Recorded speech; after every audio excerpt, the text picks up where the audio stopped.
to work. The concept is not new. It's simply, it's mediation in the community to prevent violence. And the idea is that if we can prevent the violence, you don't necessarily then have to bring the police in, which is not necessarily a bad thing. So, in speaking to Minister Cleave's points, this is complementary. We can't necessarily work with each other because there is a certain amount of street credibility necessary for this group. Similarly, they cannot replace the police because violent crime will continue. We will have to continue to make arrests. All we're trying to do here is we're trying to mediate to somewhat reduce those violent crimes if we can. It is our responsibility in policing and as a police executive to examine alternative means, whether it is through crime prevention or other techniques in order to address crime within the community, and this is one of those techniques that we'll try.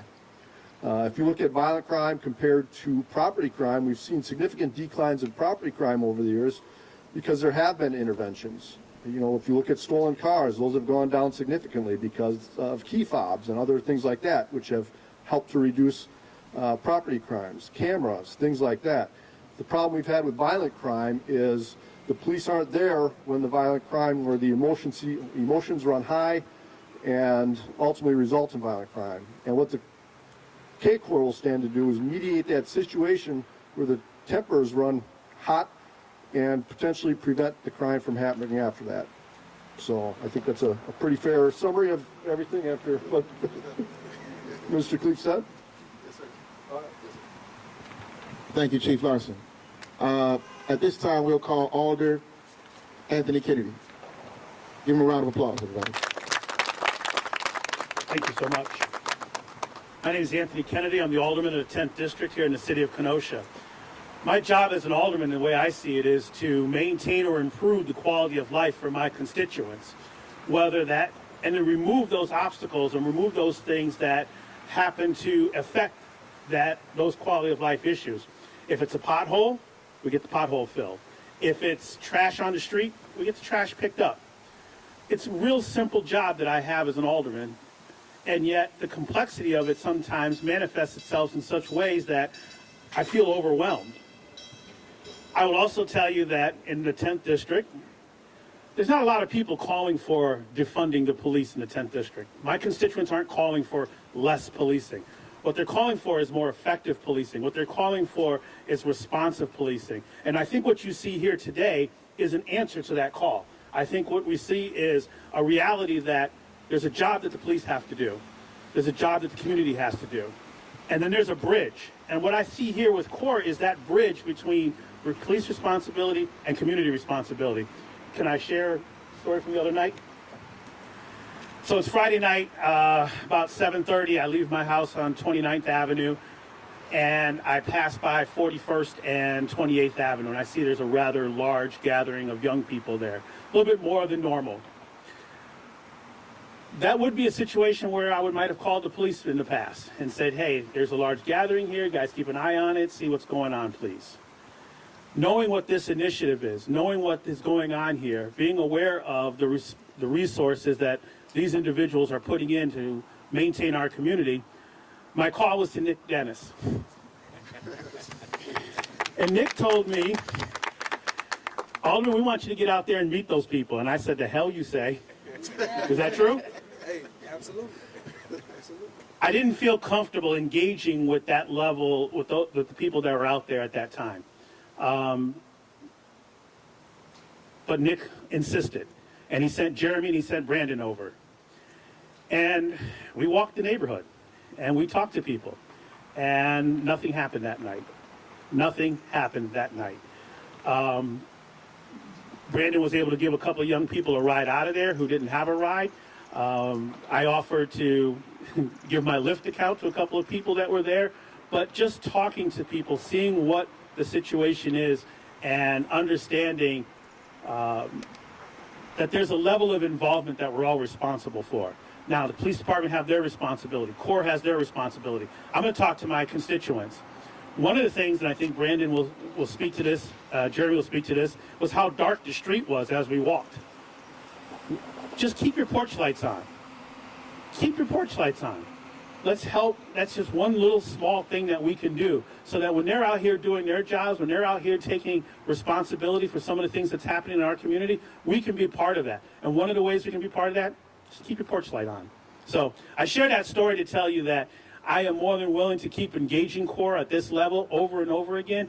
I am impressed with the amount of work that the police department has done. I'm impressed with the work that the various members of CORE have put in. And I am looking forward to some amazing things happening in the city as a result of this relationship. And again, thank you for the opportunity to speak. Thank you, Alderman. At this time, we'll call the president himself, Nick Dennis of the Core. Thank y'all. How y'all doing? I definitely think this is something that we need. We should be able to call on each other. We shouldn't have to call the police in a situation where we can solve the problem. Like the Alderman said, it would have been a police everywhere, kids would have been running wild, everything would have been going on when it took one call to some people who was familiar to the people and to get you out there to talk to the people. That was something that we need. We need you to talk more to the people. We need the people to talk more to you. Now you got someone to call. Call us. Call us. That'll keep you from going to jail. You arguing, y'all fussing and fighting, call us. This is who you call the Core. And when we come with help. Not with cuffs and badges and trying to lock somebody up, but we come with the help and the support and to get you the help that you need. This is something that we need. We are a family, Kenosha. We can't move forward without the family. We need everybody on this team to work as hard as we can to get through the day and nights that our kids are out here playing and doing what they doing, and we all can be safe. We all got kids, we all got families, and we all want to be safe. So the Core is here to tell you today that you can call on us. And that's all I'm going to say. Thanks. Thank you, President Nick. At this time, we'll call forth our Public Relations Director, Miss Erica Nash.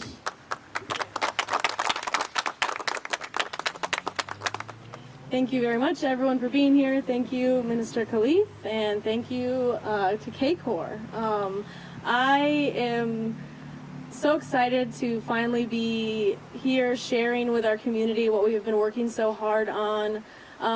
We need the community to have our backs. We are so ready to have the community backs, and we need that as well. I think that when you watch this or look up at some of our faces and you see us here with Chief Larson, you might be a little bit surprised about that.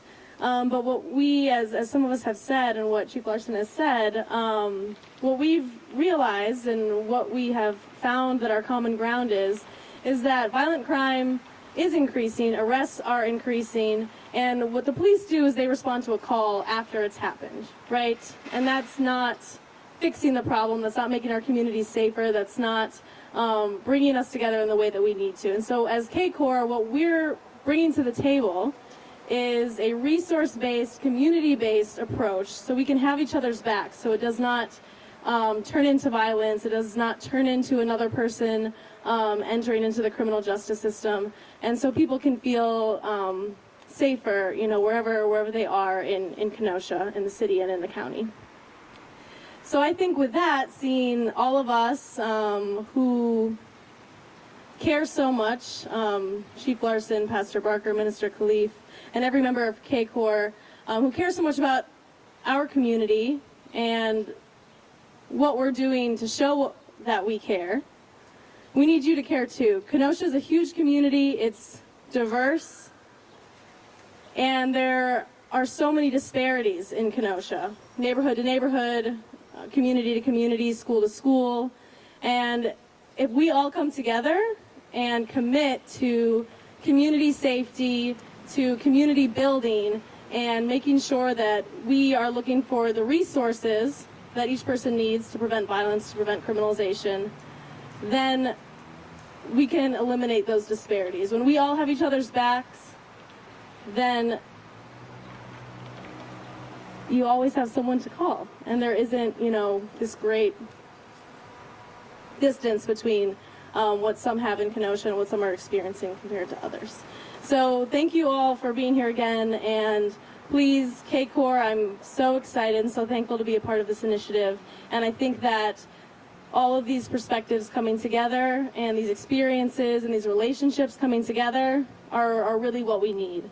So if you are hearing this and thinking, I'm really connected in my community, I can help with this, please email kenoshacore@gmail.com. Please follow us on Facebook at Kenosha Core. Keep watching what we're doing. Look out for that 15-point plan, and get involved and get excited, because this is really going to make the difference that we need. Thank you. Thank you, Ms. Erica. At this time, we're going to call forth the chairwoman of Kenosha Core that keep us all balanced and together, meeting and on time, and boy, is she tough. So at this moment, we'll introduce Brianna Nelson. Greetings, everyone. I am Brianna Nelson, where I serve as chairperson or chairwoman of Kenosha Core.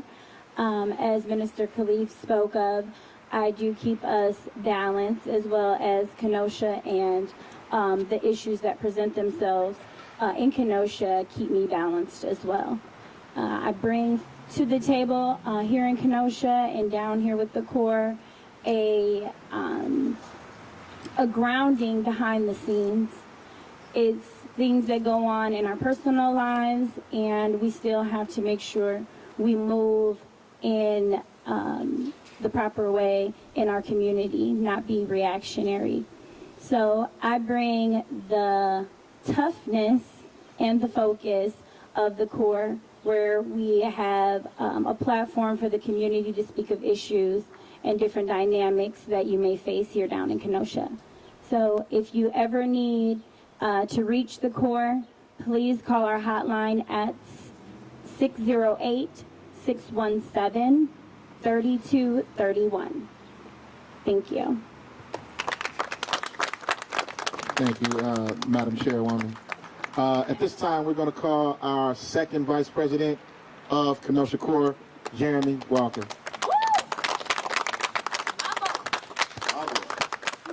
Hello, I'm Jeremy Walker, second Vice President of this here Core. I joined this Core because I really know there's a need for change in this community here.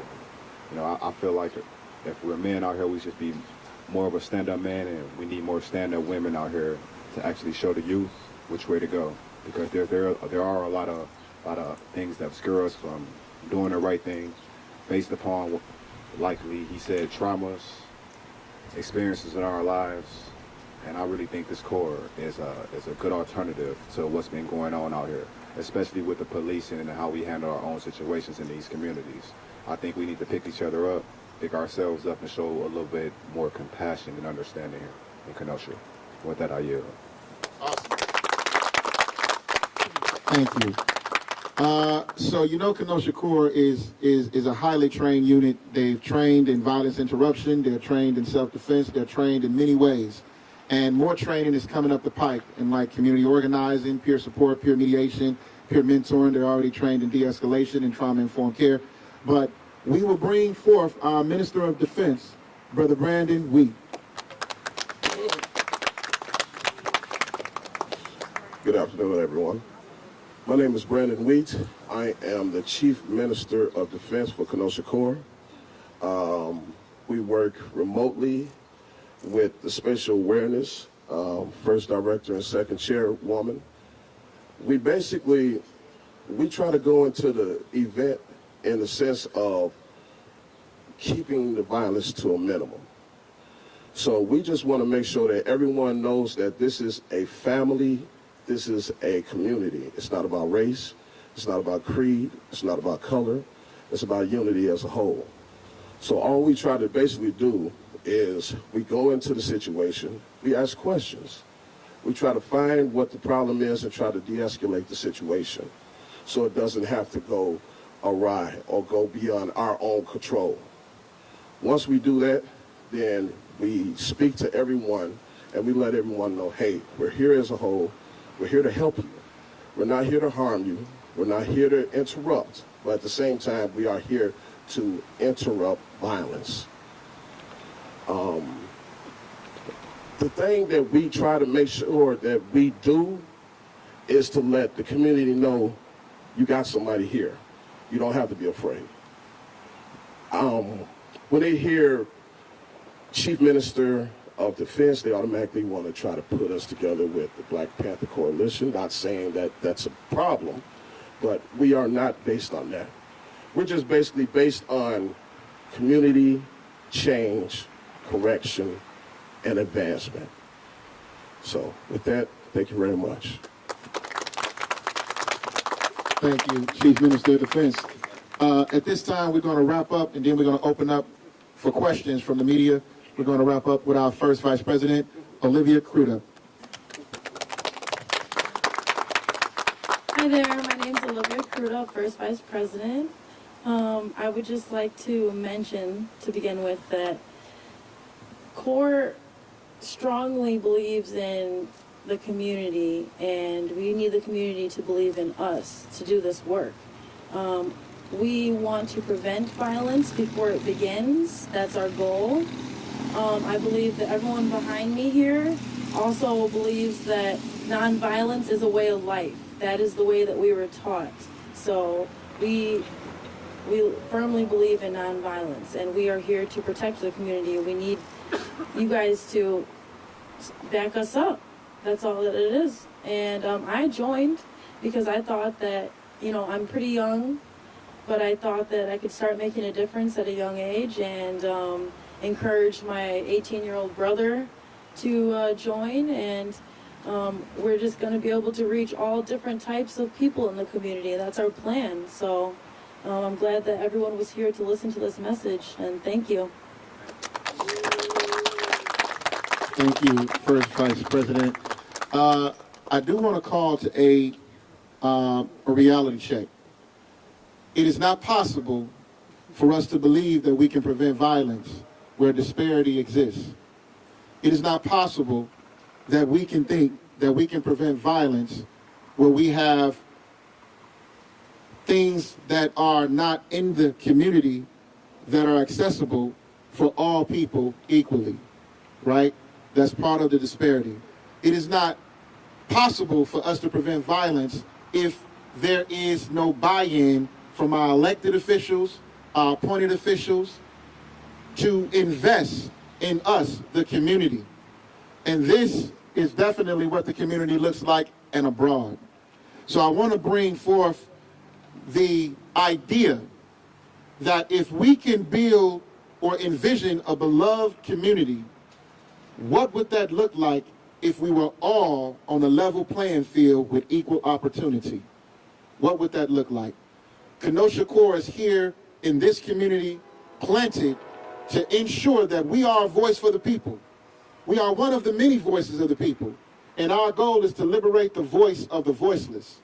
So that voice that's not at the table, we represent that voice. That voice that can't speak, we represent that voice. That voice that has been silenced because of bars, we represent that voice. We represent every voice that has been disenfranchised, that has been discriminated against, that has been put down and told that they can't be something great. Our job is to make sure that we pump the hope back into the community. And with that, we're going to open up for questions. And you can make sure, media, that you make sure that if you have a specific question for someone very specifically, please let it be known who you want to direct the question. Can you talk about the events coming up? You have walks coming up on Friday and Saturday, is that correct? Do I have that right? Yep, I'll bring the First Vice President up to talk about the walks. So our walks are planned. We have one on Thursday that we want to do the Midtown area, because we also on Friday and Saturday are going to hit the north and south sides. So we just want to walk around the communities, introduce ourselves to them, let it be known who we are, and that's about it. Just get to know them. So, and it's the times, it's 3:30 on Friday Friday and Saturday, and then at, I think, 12:30 on Thursday, okay? Flyers will be coming out soon. Thank you, First Vice President. Anybody else? Any other questions from the media? How many volunteers do you have that are trained? We have about 20 volunteers that are trained. Some of them are not here, but this is a good portion of them right now. And is this a situation where somebody is always going to be on call, or most hours? Yep, that will be on call. There will be 24-hour on call. We'll be on call 24 hours. We'll switch out on shifts. And that would be the hotline number, would be a 24-hour hotline number. Now, mind you, this is a pilot, and it's going to take resources for us to be able to do what we do. If we're on call 24 hours a day, waiting by the phone, that means that we can't work a normal job. That means that there are going to have to be resources to create alternatives for our people to do what they do. It's going to take buy-in from public officials. It's going to take buy-in from elected officials, the Common Council, ETC, etc. And we're going to have to take courageous steps into a different direction than what we're used to, because the old way isn't working, and it's only getting worse. So we have to be more innovative and out of the box to approach the new wave of violence, the new wave of people that are coming up with trauma that is exacting that violence because of the lack of resources in the community. So, what does the funding picture look like? The funding picture at this point, we're just in fundraising mode. We're going to be going to our church faith-based groups. We're going to be lobbying Common Council. We're going to be lobbying the mayor. We're going to be lobbying the county. We're going to be lobbying the state to get those fundings, and also look at other funding opportunities from foundations, and also the feds, because there is money coming down for violence interruption and violence prevention from the feds as well. So you talk about some people on call. Can you give us an idea of, let's say, a typical Friday night? What are you going to look like logistically? Is it 2-3 people hanging on the phones? Is it other people walking the neighborhoods? Do you have a... So on a day-to-day, we have the NVIP. The NVIP interrupters will be on shifts of 2 in different districts in the communities that we need them in at that moment, and they will alternate. So if a call comes in through dispatch, this is one of our dispatchers, our public relations director, she calls and let everybody know, look, there's a situation on so-and-so, so-and-so. Those men that are on call or those women that are on call will respond to that particular situation, figure out the dynamics on the ground, and they'll begin to position themselves to interrupt or rapidly respond. And the goal is to not just go and de-escalate, but we're going to get to the root, and we're going to figure out what's going on, and we're going to connect with other community partners that have resources that could probably redirect the path of the people who are participating in a violent act. And so I know you have the walks plan. Yeah. How do you plan on getting the community to buy in? And you talked about the lobbying, but just the everyday person that lives on the street, or you know, has been a homeowner here forever. How do you get them to buy into this? Okay. Yep. Alder. I think one of the ways we Just move over a little bit. Yeah. I think one of the ways we get buy-in is by continuing to bring the testimonies of what they're doing. I've had numerous neighborhood watch meetings in my district. I'm more than willing to have core watch meetings in our district so that people can understand what this process is, what this, who the people are, and what they're trying to do in behalf of our community. So I think one of the ways to do that is with the elected officials. I am more than willing, and I've offered this before, that we will have some meetings and I'll introduce this group of people to my constituents so they understand what's going on. Those kinds of efforts, I think, is one of the ways that we can do it. The walk they talk about will have some visibility in the communities.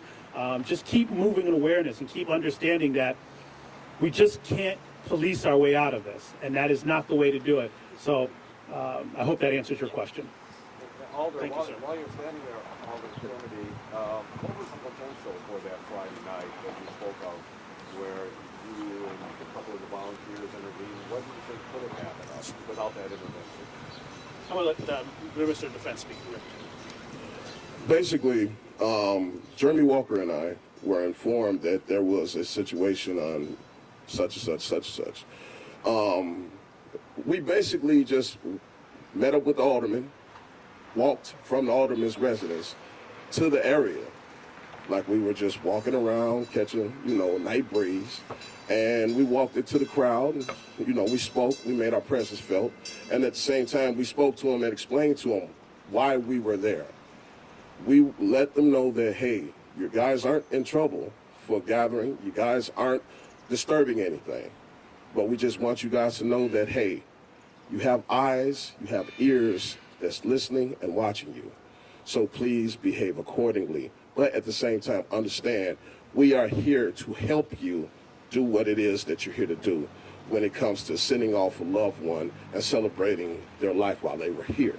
So that's basically what we did. We just walked over there, we spoke to him, and then we introduced the alderman to people who did not even know that he resided in that area and that he was the alderman of that area.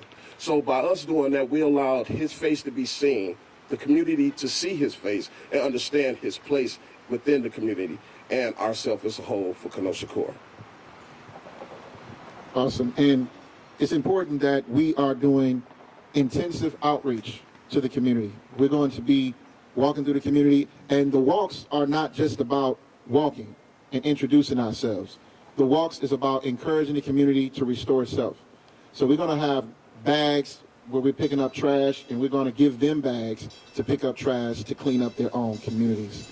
And I think that personal initiative and accountability is really important in this particular walk as we talk about the beloved community. We all have to be held accountable, and we all have to hold ourselves accountable and hold ourselves responsible for the restoration of our communities. So we're going to be doing intensive outreach. We're going to be opening up the floor for court listening sessions. We're going to be doing community court. We're going to be doing that so the community can be heard. We're going to bring elected officials to the table with the community and let the community ask them questions about voting on certain different bills, things that they want to see, legislation on, et cetera, et cetera, et cetera. We're going to be a conduit between the community and police, where we're going to bring the community and police, if there is a need for it, to sit in circles with police that they have problems with. Just not jump the gun and demonize or antagonize or create a space where violence can persist in any kind of way. Martin Luther King, the late great Martin Luther King, said this. He said that injustice anywhere is a threat to justice everywhere.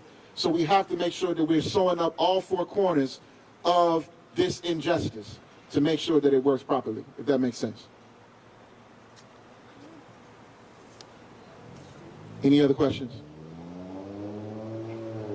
All right, with that, we thank you all for coming out. We appreciate you for tuning in to this very important matter, and you'll hear a lot more from K-Core. We're not even beginning yet. We got a long road ahead of us, and like we said, we need the community support, we need the official support, we need all of your support, and we appreciate you guys for coming. Thank you very much.